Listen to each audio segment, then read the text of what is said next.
Israel Iran യുദ്ധത്തിൽ ഇടയിൽ പെട്ടുപോയ രാജ്യങ്ങളാണ് ഗൾഫ് രാജ്യങ്ങൾ. പലയിടങ്ങളിലും കാര്യമായ നാശനഷ്ടം ഗൾഫ് രാജ്യങ്ങളിൽ ഉണ്ടായിട്ടുണ്ട്. നമ്മുടെ പല മാധ്യമങ്ങളും പ്രചരിപ്പിക്കുന്ന അത്രത്തോളമൊന്നും ഇല്ലെങ്കിലും നാശനഷ്ടങ്ങൾ ഉണ്ടായിട്ടുണ്ട് എന്നുള്ളത് വസ്തുതയാണ്. ഹൈ വാല്യൂ അസറ്റ്സ് കാര്യമായി തന്നെ തകർക്കപ്പെട്ടിട്ടുണ്ട്. യുഎഇയിലാണെങ്കിലും ഖത്തറിലാണെങ്കിലും സൗദിയിലാണെങ്കിലും ഒമാനിലാണെങ്കിലും ബഹ്റൈനിലാണെങ്കിലും കുവൈറ്റിലാണെങ്കിലും കാര്യമായ നാശനഷ്ടം പലയിടങ്ങളിലും ഉണ്ടായിട്ടുണ്ട്. ഇറാന്റെ ഡ്രോണുകൾ, ഷഹീദ് പോലെയുള്ള ഡ്രോണുകളൊക്കെ എണ്ണപ്പാടങ്ങൾ വരെ കത്തിക്കുന്ന ദൃശ്യങ്ങൾ പുറത്തു വന്നിട്ടുണ്ട്. അതുപോലെ തന്നെ ഹൈ വാല്യൂ അസറ്റ്സിനെ ടാർഗറ്റ് ചെയ്തുകൊണ്ട് ഇറാൻ നിരവധി ആക്രമണങ്ങൾ നടത്തിയിട്ടുണ്ട്. അതിൽ പലതും സക്സസ് ആയിട്ടുണ്ട്. പ്രത്യേകിച്ച് യുഎഇക്കൊക്കെ കാര്യമായ നഷ്ടം, യുഎഇ കുവൈറ്റ് പോലുള്ള രാജ്യങ്ങൾക്ക് കാര്യമായ നഷ്ടം തന്നെ ഉണ്ടായിട്ടുണ്ട്. ഞാൻ ഈ വീഡിയോ ചെയ്യുന്നതിനും ഏതാനും മണിക്കൂറുകൾക്ക് മുമ്പ് ഇസ്രയേലിൽ നിന്നുള്ള ചില ദൃശ്യങ്ങൾ കണ്ടിരുന്നു. ഇസ്രയേലിന്റെ വ്യോമ പ്രതിരോധ സംവിധാനങ്ങളെ തകർത്തുകൊണ്ട് ഇറാന്റെ ബാലിസ്റ്റിക് മിസൈലുകൾ വലിയ നാശനഷ്ടം ഇസ്രയേലിൽ ഉണ്ടാക്കുന്ന ദൃശ്യങ്ങളായിരുന്നു അവ. നമ്മളിത് പറയുമ്പോൾ ഇറാൻ മാത്രമേ ഇത് ചെയ്യുന്നു എന്നല്ല അതിന്റെ അർത്ഥം. ഇറാനെ തകർത്ത് കളയുകയാണ് അമേരിക്കയും ഇസ്രയേലും ചേർന്ന് എന്നതിൽ ഒരു തർക്കവുമില്ല. ഇറാന്റെ കപ്പലുകളെല്ലാം തകർക്കുന്നുണ്ട്, ഓൾമോസ്റ്റ് എല്ലാം തീർന്നു എന്ന് തന്നെ പറയാം. അതുപോലെ തന്നെ ഇറാന്റെ നഗരങ്ങൾ, അവരുടെ തലസ്ഥാനമടക്കം പ്രധാനപ്പെട്ട സ്ഥലങ്ങളിലെല്ലാം കാര്യമായ ആക്രമണം നടന്നിട്ടുണ്ട്. ഇസ്രയേലിന്റെ ആയുധ സംഭരണികളെ ലക്ഷ്യമിട്ടിട്ടുണ്ട്. അവരുടെ ഉയർന്ന ഉദ്യോഗസ്ഥരുടെ കേന്ദ്രങ്ങൾ, ഉയർന്ന സ്ഥാപനങ്ങൾ, ഹൈ വാല്യൂ അസറ്റ്സ് എല്ലാം തുടർച്ചയായിട്ട് ടാർഗറ്റ് ചെയ്ത് തന്നെ ഇസ്രയേലും അമേരിക്കയെ ആക്രമിക്കുന്നുണ്ട്. ഒരുപക്ഷെ ഇറാന് കണക്കാക്കാൻ കഴിയാത്തത്ര നഷ്ടം ഇതിനോടകം സംഭവിച്ചിട്ടുണ്ട്. എന്തായാലും യുദ്ധത്തിൽ ഏറ്റവും അധികം നാശനഷ്ടം ഉണ്ടായത് ആർക്ക് എന്ന് വെച്ചാണല്ലോ ആരാണ് മുന്നിൽ നിൽക്കുന്നത് എന്ന് പറയാം. അങ്ങനെ നോക്കുമ്പോൾ ഒരുപാട് മുന്നിൽ തന്നെയാണ് ഇപ്പോഴും ഇസ്രയേലും അമേരിക്കയും. പക്ഷെ അപ്പോഴും എന്തുകൊണ്ടാണ് ഇറാന്റെ പ്രവർത്തികൾ ഹൈലൈറ്റ് ചെയ്യപ്പെടുന്നു എന്ന് ചോദിച്ചാൽ, അമേരിക്കയും ഇസ്രയേലുമായിട്ട് താരതമ്യപ്പെടുത്തുമ്പോൾ ഇറാൻ അത്ര വലിയ ശക്തിയൊന്നും അല്ല. അതുകൊണ്ടാണ് ഇറാൻ നടത്തുന്ന ആക്രമണങ്ങൾ, പ്രത്യേകിച്ച് ഗൾഫ് റീജിയണിൽ അടക്കം നടത്തുന്ന ആക്രമണങ്ങൾ ഏറെ ചർച്ചയാവുന്നത്. ഇവിടെയാണ് ഏകദേശം 10 മാസം മുമ്പ്, ഏതാണ്ട് 10 മാസം മുമ്പ് നടന്ന ഓപ്പറേഷൻ സിന്ദൂറിന്റെ കാര്യങ്ങൾ കൂടി നമുക്ക് ചർച്ച ചെയ്യേണ്ടി വരുന്നതും. ഗൾഫ് രാജ്യങ്ങൾ മാറി ചിന്തിക്കേണ്ട ഒരു സമയമായി എന്ന് അവർക്ക് തന്നെ തോന്നി തുടങ്ങിയതും. ഈവൻ സൗദി അറേബ്യയുടെ ഒരു ഒഫീഷ്യൽ കഴിഞ്ഞ ദിവസം കൊടുത്ത ഒരു അഭിമുഖത്തിൽ അമേരിക്ക ഇസ്രയേലിനെ പ്രൊട്ടക്ട് ചെയ്യുന്നതിനാണ് പ്രാധാന്യം കൊടുക്കുന്നത്, ഞങ്ങളെ പരിഗണിക്കുന്നേ ഇല്ല എന്ന ഒരു അഭിപ്രായം പറഞ്ഞത് വലിയ ജനശ്രദ്ധ നേടുകയും ഉണ്ടായി. ഓപ്പറേഷൻ സിന്ദൂറിലേക്ക് വരുന്നതിന് മുമ്പ് എന്താണ് ഗൾഫ് രാജ്യങ്ങളുടെ ഇപ്പോഴത്തെ അവസ്ഥ എന്ന് പറയാം. ഗൾഫ് രാജ്യങ്ങൾ അത്യാവശ്യം വികസിത രാഷ്ട്രങ്ങളാണ്. വികസിത രാഷ്ട്രങ്ങൾ എന്ന് പറയുമ്പോൾ വളരെ ലക്ഷറിയസ് ലൈഫ് എൻജോയ് ചെയ്യുന്ന ആളുകളാണ് അവർ. അവരുടെ രാജ്യം വളരെ ഡെവലപ്ഡ് ആണ്, വളരെയധികം പൈസ കയ്യിലുണ്ട്, എണ്ണപ്പാടങ്ങൾ ധാരാളം ഉള്ളത് കൊണ്ട് തന്നെ സമ്പത്തിന് യാതൊരു തടസ്സവുമില്ല, കോടികളുടെ ആസ്തിയുണ്ട്. പക്ഷെ ഗൾഫ് രാജ്യങ്ങൾ യുദ്ധത്തെ എന്നും ഭയപ്പെടുകയാണ്. അതിന്റെ കാരണം മടിയിൽ കനമുണ്ട്. ഈ കനം നഷ്ടപ്പെടാൻ അവർ ആഗ്രഹിക്കുന്നില്ല. എന്ന് വെച്ചാൽ ഇപ്പോൾ ഒരു ഇറാനുമായിട്ടൊരു യുദ്ധമുണ്ടായി എന്ന് കരുതുക. ഇറാന് നഷ്ടപ്പെടാൻ ഒന്നുമില്ലാതെ നിൽക്കുകയാണ്. തിരിച്ച് ഇവർക്ക് അങ്ങനെയല്ല. ഇവരുടെ പ്രധാനപ്പെട്ട നഗരങ്ങളിൽ ഒരു മിസൈൽ വന്ന് വീണാൽ പൊടിഞ്ഞു പോകുന്നത് ബില്യൺ കണക്കിന് ഡോളറാണ്. അതുകൊണ്ട് തന്നെ എണ്ണപ്പാടങ്ങളിൽ മിസൈൽ വന്ന് വീണാൽ നഷ്ടം നികത്താനാകാത്തത്ര വലുതാണ്. യുദ്ധങ്ങളെ അതുകൊണ്ട് ഗൾഫ് രാജ്യങ്ങൾ എപ്പോഴും ഭയപ്പെടുകയാണ്. ഇപ്പൊ സൗദി കിരീടാവകാശി, വളരെ കരുത്തനായ നേതാവെന്നൊക്കെ അറിയപ്പെടുന്ന ആളാണ്. അദ്ദേഹം മറ്റ് ഗൾഫ് രാജ്യങ്ങളോട് എന്താ പറഞ്ഞതെന്ന് വെച്ചാൽ, എല്ലാവരും സംയമനം പാലിക്കണം, ഇറാനെ നമ്മൾ കൂടുതൽ പ്രൊവോക്ക് ചെയ്യാൻ പോകണ്ട എന്നാണ്. എന്ന് വെച്ചാൽ ഇറാനും ഇസ്രയേലും അമേരിക്കയും തമ്മിൽ അടിച്ചോട്ടെ, നമ്മൾ ഇറാനെ പ്രൊവോക്ക് ചെയ്യാൻ പോയി കഴിഞ്ഞാൽ നമുക്ക് നികത്താനാകാത്ത നഷ്ടമുണ്ടാകും, നമ്മൾ ഈ കെട്ടിപ്പൊക്കിയ നമ്മുടെ സാമ്രാജ്യമൊക്കെ തകർന്നു പോകും എന്ന് അദ്ദേഹം ഭയപ്പെടുന്നുണ്ട്. മാത്രമല്ല, ഈ അറബികൾക്ക്, പ്രത്യേകിച്ച് മിഡിൽ ഈസ്റ്റിലെ ഗൾഫ് രാജ്യങ്ങളിലെ അറബികൾക്ക് യുദ്ധം ചെയ്യാനൊക്കെ ഒരല്പം മടിയുള്ള കൂട്ടത്തിലാണ്, അഥവാ പേടിയുള്ള കൂട്ടത്തിലാണ്. അവർക്ക് നേരിട്ട് ഒരു യുദ്ധത്തിന് ഇറങ്ങാനോ അല്ലെങ്കിൽ നേരിട്ട് അവർക്ക് ആയുധങ്ങൾ നിർമ്മിക്കാനോ ഓപ്പറേറ്റ് ചെയ്യാനോ ഒന്നും വലിയ നോളജ് ഇല്ല. അവർ അമേരിക്കയെ ഭയങ്കരമായിട്ട് ഡിപ്പെൻഡ് ചെയ്യുന്ന രാജ്യങ്ങളാണ്. അമേരിക്ക തങ്ങളെ സംരക്ഷിച്ചു കൊള്ളുമെന്നാണ് ഗൾഫ് രാജ്യങ്ങൾ കരുതുന്നത്. അതുകൊണ്ടാണ് അമേരിക്കയുമായിട്ട് എല്ലാ കരാറുകൾക്കും കൂട്ടുനിൽക്കുന്നത്. എല്ലാ ഗൾഫ് രാജ്യങ്ങളും അമേരിക്കൻ സൈനികരെ തീറ്റിപ്പോറ്റുന്നതും അവർക്ക് സൈനിക താവളങ്ങൾ ഒരുക്കാൻ അവസരം കൊടുക്കുന്നതും എല്ലാം അമേരിക്ക ഞങ്ങളെ സംരക്ഷിക്കുമെന്ന വിശ്വാസത്തിലാണ്. പക്ഷെ ഇസ്രായേൽ ഇറാൻ യുദ്ധം ഇപ്പോൾ നടന്ന സമയത്ത് യുഎഇയും സൗദിയും ഖത്തറും അടക്കം ഉള്ള രാജ്യങ്ങൾ തിരിച്ചറിഞ്ഞൊരു കാര്യമുണ്ട്, അമേരിക്കയ്ക്കും പരിമിതികളുണ്ട് തങ്ങളെ പ്രൊട്ടക്ട് ചെയ്യുന്നതിന്. മറ്റൊരു രാജ്യത്തിന്റെ പ്രതിരോധ സംവിധാനത്തിൽ വിശ്വസിച്ചുകൊണ്ട് ഒരുപാട് കാലം ഇനി മുന്നോട്ട് പോകാൻ കഴിയില്ല എന്ന് ഈ അവസരത്തിൽ യുഎഇ അടക്കമുള്ള ഗൾഫ് രാജ്യങ്ങൾ മനസ്സിലാക്കി കഴിഞ്ഞു എന്നതിൽ ഒരു തർക്കവുമില്ല. കാരണം ഈ രാജ്യങ്ങളിലെ പ്രധാനപ്പെട്ട നഗരങ്ങൾ, അതുപോലെ ഏറ്റവും പ്രധാനപ്പെട്ട കെട്ടിടങ്ങൾ, ഹൈ വാല്യൂ അസറ്റ്സിനെയാണ് ഇറാൻ ടാർഗറ്റ് ചെയ്തത്. ഇറാന്റെ ഒരു സാധാരണ തുകട ഡ്രോണ് പോലും പലയിടങ്ങളിലും കനത്ത നാശനഷ്ടം ഉണ്ടാക്കിയിട്ടുണ്ട്. ഈ ഡ്രോണുകളെ പോലും പ്രതിരോധിക്കാൻ കഴിയാത്തൊരു സാഹചര്യം ഗൾഫ് രാജ്യങ്ങൾക്കുണ്ട്. എന്തുകൊണ്ടാണ് അതിന് കഴിയാത്തതെന്ന് ചോദിച്ചാൽ അമേരിക്കയുടെ എയർ ഡിഫൻസ് സിസ്റ്റം എല്ലാം മോശമാണെന്ന അർത്ഥമല്ല അതിനുള്ളത്. ഒന്ന്, ഇതെല്ലാം വളരെ കോസ്റ്റ്ലി ആണ്. ഇതിന്റെ പ്രൊഡക്ഷൻ വളരെ സ്ലോയിലാണ് നടക്കുന്നത്. മറ്റൊരു കാരണം എന്ന് പറയുന്നത് എല്ലാത്തരം ഏരിയൽ ത്രെഡ്സിനെയും നേരിടാൻ ഇന്നത്തെ സാഹചര്യത്തിൽ 10ഉം 20ഉം 30ഉം വർഷം മുമ്പ് നിർമ്മിച്ച അമേരിക്കൻ എയർ ഡിഫൻസ് സിസ്റ്റത്തിന് കഴിയുന്നില്ല എന്നുള്ളതാണ്. കാരണം ഇന്ന് ഡ്രോണുകൾ ഒന്നോ രണ്ടോ അല്ല വരുന്നത്, 100 കണക്കിന് ഡ്രോണുകൾ കൂട്ടത്തോടെ വരെയാണ്.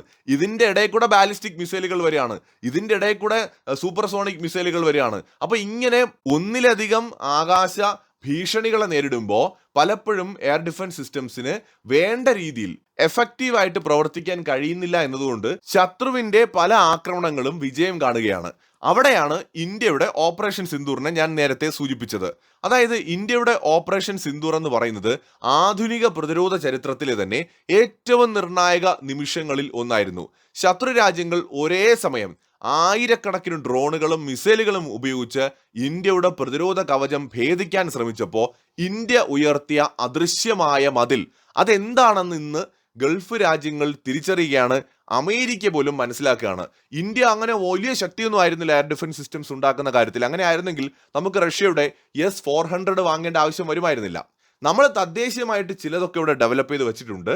അതിനോടൊപ്പം തന്നെ നമ്മൾ റഷ്യയിൽ നിന്ന് വാങ്ങിയ എയർ ഡിഫൻസ് സിസ്റ്റംസ് കൂടി ഉപയോഗപ്പെടുത്തിക്കൊണ്ട് തന്ത്രപരമായി നമ്മൾ ശത്രുവിന്റെ എല്ലാ ശ്രമങ്ങളെയും തകർക്കുകയാണ് ഉണ്ടായത്. പാകിസ്ഥാൻ പ്രയോഗിച്ച തന്ത്രം വളരെ ലളിതമായിരുന്നു. ഒരു നിശ്ചിത സമയത്തിനുള്ളിൽ ഇന്ത്യയുടെ റഡാറുകൾക്കും മിസൈലുകൾക്കും തകർക്കാൻ കഴിയുന്നതിലധികം ലക്ഷ്യങ്ങൾ ആകാശത്തേക്ക് എത്തിക്കുക. തുർക്കിയുടെ അത്യാധുനികമായ ഡ്രോണുകളും ചൈനീസ് നിർമ്മിത മിസൈലുകളും ഉപയോഗിച്ച് നമ്മുടെ എയർബേസുകളെ നിശ്ചലമാക്കുക എന്നതായിരുന്നു അവരുടെ ലക്ഷ്യം. ഇന്ന് ഏതാണ്ട് അതേ രീതി തന്നെയാണ് ഇറാൻ ഇസ്രായേലിനെതിരെയും ഉപയോഗിക്കുന്നത്. ആ ഒരു തന്ത്രം തന്നെയാണ് ഇന്ത്യക്ക് നേരെ പാകിസ്ഥാനും ഉപയോഗിച്ചത്. എന്നാൽ ഇന്ത്യയുടെ ഇന്റഗ്രേറ്റഡ് എയർ ഡിഫൻസ് സിസ്റ്റം ഈ തന്ത്രത്തെ തകർത്തെറിയുകയാണ് ചെയ്തത്. ഇവിടെ ആയുധങ്ങൾ മാത്രം ഉണ്ടായിട്ട് കാര്യമില്ല, യുദ്ധതന്ത്രങ്ങളും ഏകോപിപ്പിച്ചുകൊണ്ട് ശത്രുവിന്റെ നീക്കങ്ങളെ പ്രതിരോധിക്കാനുള്ള സംവിധാനങ്ങളും ആവശ്യമായിരുന്നു. അത് ഇന്ത്യയുടെ കയ്യിൽ ഉണ്ടായിരുന്നു. ഓപ്പറേഷൻ സിന്ദൂർ സമയത്ത് ഇന്ത്യക്ക് മേൽക്കൈ നൽകിയത് വെറും ആയുധങ്ങൾ മാത്രമല്ല, മറിച്ച് കൃത്യമായ ഡേറ്റകൾ കൂടിയാണ്. ഇന്ത്യയുടെ സൈനിക ഉപഗ്രഹങ്ങൾ ശത്രുവിന്റെ വിക്ഷേപണ തറകളിൽ നിന്നുള്ള ചെറിയ ചലനങ്ങൾ പോലും തത്സമയം നിരീക്ഷിച്ചുകൊണ്ട് കൃത്യമായുള്ള ഡേറ്റകൾ കൈമാറിക്കൊണ്ടേയിരുന്നു. ശത്രുവിന്റെ മിസൈലുകൾ അതിർത്തി കടക്കുന്നതിന് മുൻപേ അവയുടെ പാത കണക്കുകൂട്ടാൻ ഇത് ഇന്ത്യയെ സഹായിച്ചു. ഇനി ആകാശ് തീറിന്റെ കാര്യം പറഞ്ഞാൽ ഇത് വെറുമൊരു ആയുധമല്ല, ഒരു കൺട്രോൾ സെന്റർ ആയിരുന്നു. സാധാരണ നിലയിൽ താഴ്ന്നു പറക്കുന്ന ഡ്രോണുകളെ കണ്ടെത്തുക റഡാറുകൾക്ക് പ്രയാസകരമായിട്ടുള്ള കാര്യമാണ്. എന്നാൽ ആകാശ് തീർ വഴി കരസേനയുടെ എല്ലാ റഡാറുകളെയും ഒരൊറ്റ ശൃംഖലയിൽ കോർത്തിണക്കുകയും അതിലൂടെ ഈ പ്രശ്നത്തിനൊരു പരിഹാരം കണ്ടെത്തുകയുമാണ് ഇന്ത്യ ചെയ്തത്. അതുകൊണ്ട് തന്നെ ഒരിടത്തും കാണാത്ത ഡ്രോണിനെ മറ്റൊരു സെൻസർ കണ്ടെത്തുകയും സെക്കൻഡുകൾക്കുള്ളിൽ ഇത് വെടിവെച്ചിടാൻ ഉത്തരവ് നൽകുകയും ചെയ്യുന്നു. ഇന്ത്യ തദ്ദേശീയമായിട്ട് വികസിപ്പിച്ചെടുത്ത ആകാശ് മിസൈല് ഓപ്പറേഷൻ സിന്ദൂറിൽ വഹിച്ചത് വളരെ പ്രധാനപ്പെട്ടൊരു റോളായിരുന്നു. ഒരേ സമയം ഒന്നിലധികം ലക്ഷ്യങ്ങളെ നേരിടാനുള്ള ഇതിന്റെ ശേഷി വളരെയധികം നമുക്ക് ഗുണം ചെയ്തിട്ടുണ്ട്. 2025 ആക്രമണത്തിൽ കുറഞ്ഞ ചെലവിൽ ശത്രുവിന്റെ വില കൂടിയ ഡ്രോണുകളെയും മിസൈലുകളെയും തകർക്കാൻ ആകാശ് മിസൈലുകൾക്ക് സാധിക്കുകയുണ്ടായി. ഇന്ത്യയുടെ ഓപ്പറേഷൻ സിന്ദൂർ എന്ന് പറയുന്നത് ആധുനിക യുദ്ധതന്ത്രങ്ങളിൽ ഇന്ത്യ കൈവരിച്ച ഏറ്റവും വലിയ നാഴികക്കല്ലായിട്ട് മാറുന്നത് അങ്ങനെയാണ്. ശത്രു രാജ്യങ്ങൾ ഉപയോഗിക്കുന്ന ഹൈബ്രിഡ് യുദ്ധമുറകളെ പ്രത്യേകിച്ച് കൂട്ടമായിട്ട് പാകിസ്ഥാൻ ഒരു ഘട്ടത്തിൽ 600ഓളം ഡ്രോണുകൾ വരെ ഒരേ സമയത്ത് കൂട്ടമായിട്ട് ഇന്ത്യയുടെ നേരെ അയക്കുകയുണ്ടായി. ഇങ്ങനെ ഉണ്ടാവുന്ന കൂട്ടമായി വരുന്ന ഡ്രോണുകളെയും മിസൈലുകളെയും എങ്ങനെ ഫലപ്രദമായിട്ട് നേരിടാമെന്ന് ഇന്ത്യ ലോകത്തിന് കാണിച്ചു കൊടുത്തു. നമുക്ക് S-400 തന്ന റഷ്യ പോലും പലപ്പോഴും ഡ്രോൺ ആക്രമണത്തിൽ പതറിപ്പോകുന്നത് നമ്മൾ കണ്ടു. റഷ്യ യുക്രൈൻ യുദ്ധത്തിൽ ലോകം കണ്ട വലിയൊരു പാഠവും ഇത് തന്നെയാണ്. എത്ര വലിയ പ്രതിരോധ സംവിധാനം ഉണ്ടെങ്കിലും, അതായത് S-400 അടക്കം ലോകത്തിലെ മികച്ച പ്രതിരോധ സംവിധാനമുണ്ട് എങ്കിലും അതുകൊണ്ട് മാത്രം നമുക്കൊരു യുദ്ധത്തിൽ പിടിച്ചു നിൽക്കാൻ കഴിയില്ല. കാരണം 100 കണക്കിന് ഡ്രോണുകളെ അയച്ച് ആ ഒരു ഡിഫൻസ് സിസ്റ്റത്തെ പോലും നമുക്ക് തകർക്കാൻ അല്ലെങ്കിൽ അതിനെ പോലും നമുക്ക് തെറ്റിദ്ധരിപ്പിച്ച് വിജയം കൊയ്യാനായിട്ട് സാധിക്കും എന്നുള്ളൊരു സാഹചര്യം ഇന്നുണ്ട്. അവിടെയാണ് ഇന്ത്യയുടെ multi layered integrated air defence system വേറിട്ട് നിൽക്കുന്നത്. അതുകൊണ്ട് തന്നെയാണ് ഗൾഫ് രാജ്യങ്ങൾ പോലും ഭാവിയിൽ ഇന്ത്യയുമായിട്ട് കൂടുതൽ സഹകരിക്കാൻ പോകുന്നത്. ഇറാൻ ഇസ്രായേൽ യുദ്ധം ഒരുപക്ഷെ മാറി നിൽക്കുന്ന, അതിൽ പങ്കെടുക്കാതെ യാതൊരു റോളും ഇല്ലാതെ നിൽക്കുന്ന ഇന്ത്യക്കായിരിക്കും ഇൻഡയറക്ട്ലി ഏറ്റവും അധികം ഗുണം ചെയ്യാൻ പോകുന്നത്. ഗുണം എന്ന് ഞാൻ പറഞ്ഞത്, ഭാവിയിൽ ഇന്ത്യൻ പ്രതിരോധ സംവിധാനങ്ങൾക്ക് ഗൾഫ് രാജ്യങ്ങളിൽ പോലും വലിയ ഡിമാൻഡാണ് ഉണ്ടാകാൻ പോകുന്നത്. ഇന്ത്യയുടെ യുദ്ധതന്ത്രങ്ങൾ കൂടുതൽ രാജ്യങ്ങൾ മനസ്സിലാക്കാൻ ഈ ഇപ്പോൾ നടക്കുന്ന ഇസ്രായേൽ ഇറാൻ യുദ്ധം കാരണമാവുകയും ചെയ്യും. ഒരു ശത്രു മിസൈലോ ഡ്രോണോ വരുമ്പോൾ അതിനെ തകർക്കാൻ ഇന്ത്യ ഒരു ആയുധത്തെ അല്ല, മറിച്ച് പല ഘട്ടങ്ങളിലുള്ള പ്രതിരോധ നിരയായിരുന്നു ഉപയോഗിച്ചത്.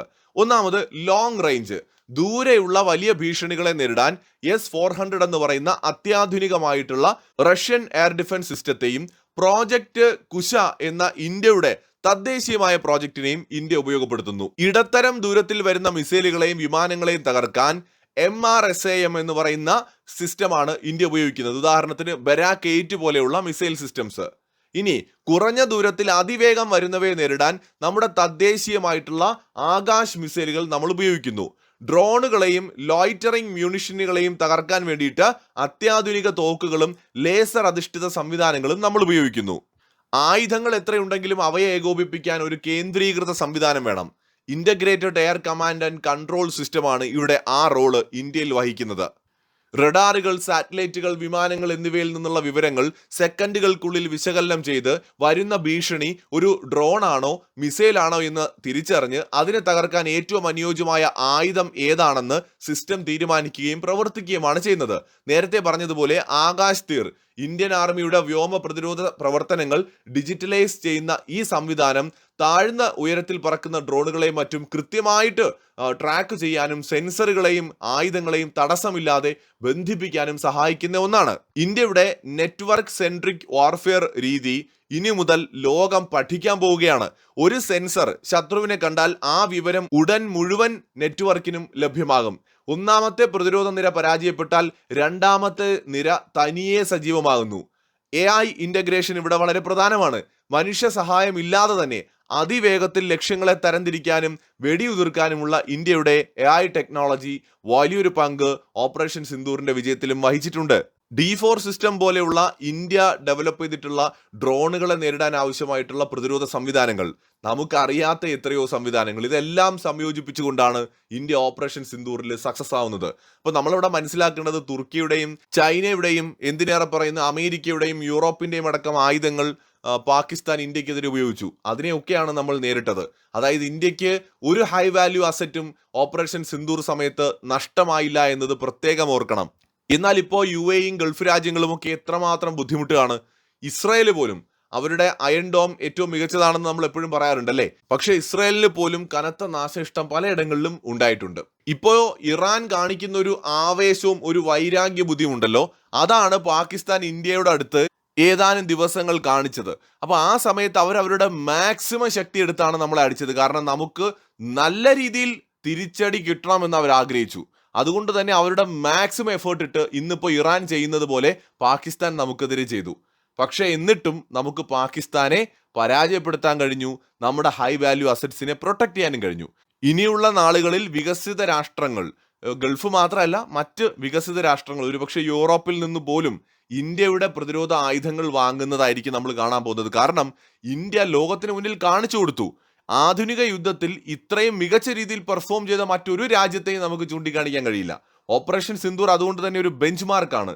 ഇതിന് മുകളിൽ ഇന്നേ വരെ ഒരു രാജ്യത്തിനും വെക്കാൻ കഴിഞ്ഞിട്ടില്ല. ടെക്നോളജി പരമായിട്ട് നോക്കിയാൽ പല മേഖലയിലും മുന്നിട്ട് നിൽക്കുന്ന അമേരിക്കയ്ക്കും ഇസ്രയേലിനും പോലും ഇന്ത്യയുടെ ഓപ്പറേഷൻ സിന്ദൂർ എന്ന ബെഞ്ച് മാർക്കിന് മുകളിലേക്ക് പോകാൻ ഇപ്പോഴും കഴിയുന്നില്ല എന്നത് നമ്മുടെ മുമ്പിലെ യാഥാർത്ഥ്യമാണ്. നമ്മൾ നേരിട്ടത് ഇറാനേക്കാൾ പവർഫുൾ ആയിട്ടുള്ള പാകിസ്ഥാനെയാണ്. ആ പാകിസ്ഥാനെയാണ് നമ്മൾ തറ പറ്റിച്ചത്. അവിടെയാണ് നമ്മൾ മനസ്സിലാക്കേണ്ടത്. ഇന്നിപ്പോൾ അമേരിക്ക, ഇസ്രായേൽ എല്ലാം ഒന്നിച്ച് നിന്നിട്ടാണ് ഇറാനെ നേരിടുന്നത്.